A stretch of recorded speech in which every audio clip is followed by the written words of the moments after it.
Brought to you by Bank of Maharashtra. Bank of Maharashtra ने अपने home loan पर ब्याज दर घटाकर अब कर दिया है केवल 8.35%, वो भी जीरो प्रोसेसिंग फी पर। देश की वित्त मंत्री निर्मला सीतारमण 1 फरवरी 2024 को अंतरिम बजट पेश करने वाली है। उससे पहले अटकलों का बाजार गर्म है कि सरकार का फोकस किन सेक्टर्स पर रहेगा, किस योजना पर सरकार की कृपा बरसेगी, कहां सरकार का निवेश बढ़ेगा। इसी बीच खबर आ रही है कि सरकार अंतरिम बजट में इलेक्ट्रिक व्हीकल को बढ़ावा देने के लिए बनाई गई फेम स्कीम के तीसरे चरण का ऐलान कर सकती है। क्या है फेम योजना, कैसे हो रहा है ईवी को इससे फायदा, और खबर से जुड़ी बाकी डिटेल्स जानने के लिए वीडियो में अंत तक बने रहे।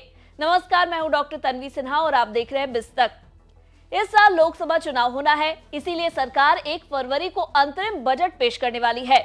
आम चुनाव के बाद जब नई सरकार का गठन होगा, तब वित्त वर्ष 2024-25 का पूर्ण बजट पेश किया जाएगा।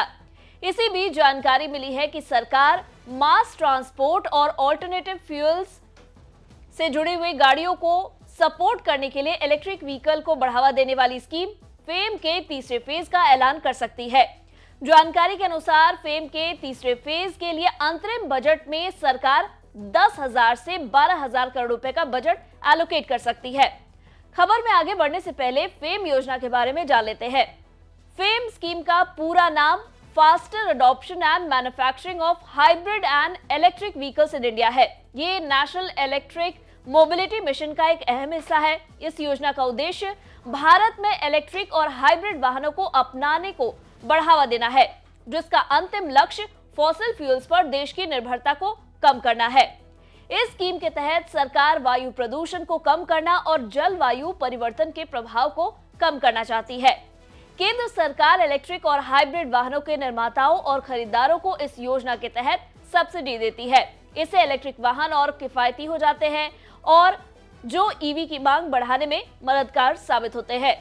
फेम इंडिया का पहला चरण साल 2015 में शुरू हुआ और 31 मार्च 2019 में पूरा हुआ। 1 अप्रैल 2019 से दूसरा चरण शुरू हुआ, जो कि 31 मार्च 2024 तक चलने वाला है।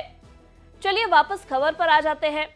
रिपोर्ट्स बताते हैं कि नए चरण में दूसरे चरण के दायरे में आने वाले सभी सेगमेंट शामिल होंगे। वहीं कुछ नए सेगमेंट को इसमें शामिल किया जा सकता है। वहीं तीसरे चरण के लिए 12,000 करोड़ रुपए तक का खर्च कर सकती है सरकार। बताया जा रहा है कि फेम के इस चरण यानी कि फेम 3 में फोकस मास ट्रांसपोर्ट जैसे बसों और 2 व्हीलर 3 व्हीलर के साथ ही ऑल्टरनेटिव फ्यूल व्हीकल्स जैसे हाइड्रोजन पावर्ड गाड़ियों पर होगा।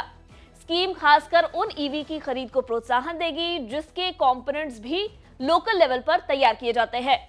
सरकार तीसरे फेज में राज्यों के ट्रांसपोर्ट विभाग के जरिए इलेक्ट्रिक बस की खरीद के लिए 3500 करोड़ रुपए का प्रावधान भी कर सकती है। रिपोर्ट बताती है कि सरकार स्कीम को 5 साल से घटाकर 2 साल करना चाहती है, क्योंकि ये स्कीम पहले ही बीते 10 साल से जारी है। ये भी हो सकता है कि सरकार अगले 2 से 3 साल के दौरान कुछ सेगमेंट में सब्सिडी को पूरी तरह से खत्म कर दे।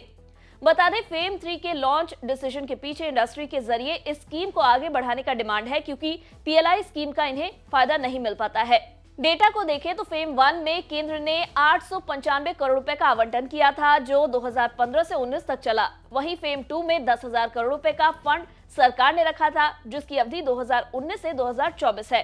हालांकि मई 2023 में फेम 2 के तहत मिल रहे इंसेंटिव को कम करके 10,000 रुपए प्रत्येक किलोवाट घंटे कर दिया गया था और 2 व्हीलर के एक्स फैक्ट्री कीमत के 15% तक के लिए इसे कैप कर दिया गया।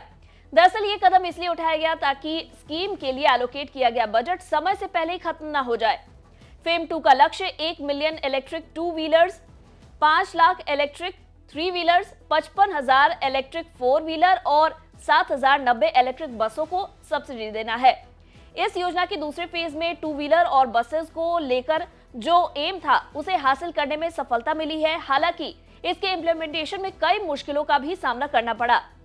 कई केसेस फेक बिल्स के आए, वहीं सब्सिडी पाने के लिए अनलॉफुल प्रैक्टिसेस के भी कई मामले सामने आए थे। अब देखना होगा कि 1 फरवरी को अनाउंस हो रहे अंतरिम बजट में सरकार ईवी को बढ़ावा देने के लिए फेम के तीसरे फेज को लेकर क्या ऐलान करती है और इस योजना के लिए बजट में कितना एलोकेशन होगा। फेम स्कीम और ईवी पर आपका क्या कहना है, हमें कमेंट कर जरूर बताएं। साथ ही इस बार के बजट में आपकी क्या कुछ उम्मीदें हैं उसे भी कमेंट करें।